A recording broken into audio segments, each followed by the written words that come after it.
guys, welcome back to my channel, and before anything else, if you're new here, please click that subscribe button and let's get right into this video. So in today's video, gagamit ako ng bagong nail products na nabili ko sa Shopee, and these are gel polishes. They are 5 ml each, kaya ang mura niya. Nabili ko tong mga to for around 30 pesos kasi iba-iba siya ng price. Bumili lang ako ng tatlo kasi in-add-ons ko lang siya sa bibilin kong polygels. Kasama siya sa order ko nung bumili ako ng ni Jolie polygels, and gusto ko rin muna siya i-try if maganda siya gamitin, and then dun ako order ulit. Kasi magaganda rin yung color variations niya. Actually, di ako makapili nun, pero I remembered may nagsuggest na gumawa ako ng emerald nail designs. May nag-DM kasi sa akin through Instagram, so yun yung naging basehan ko sa mga color na pinili ko. Kaya if you also have any design suggestions, you can also DM me through Instagram and tell me if you want me to give your IG account a shoutout. I'd be happy to do so.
We're gonna be using clear polygel kasi maglalagay tayo ng gel polish over it. And bumili rin ako ng bagong dappen dish. I think di siya exactly made as dappen dish, pero I find it cute. Nabili ko siya sa isang retail store malapit sa amin. It's a bit bigger than my previous one, so di ko siya pupunuin ng alcohol na gagamitin ko as lip solution. So let's start putting on some polygel.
After natin malagyan lahat ng nails with clear polygel, we can now file them. But before that, lagyan muna natin siya ng alcohol para maalis yung sticky layer. I'm using those leftovers sa dappen dish, and I'm gonna be using this paper towel that I also used.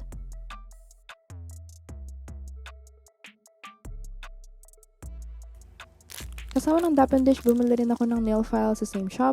14 pesos lang siya each and maganda na siya gamitin pang file kaya bumili na rin ako ng dalawa.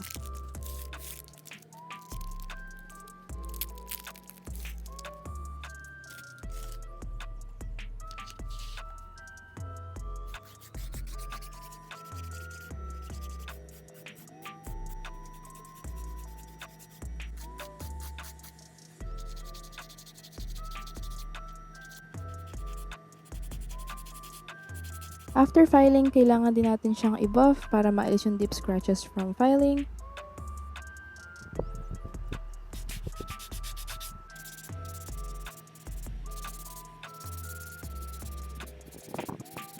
And then we can now apply the gel polish. In this design, gagamitin lang muna natin yung colors green and gold for the emerald theme. And lalagyan muna natin yung thumb first with this green polish. Medyo mas liquid siya kaysa sa gel polish na ginagamit ko ngayon, which is thicker.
And then gagamitin ko tong green with white to create white swirls over the green base.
And there you have it. So this is the final look and I'm loving it so much. Usually green is not my go-to nail color, but with this design, I think I need to do more green in the future, especially partnered with gold and white. I will be also putting the link below for these products if you're interested below in the descriptions.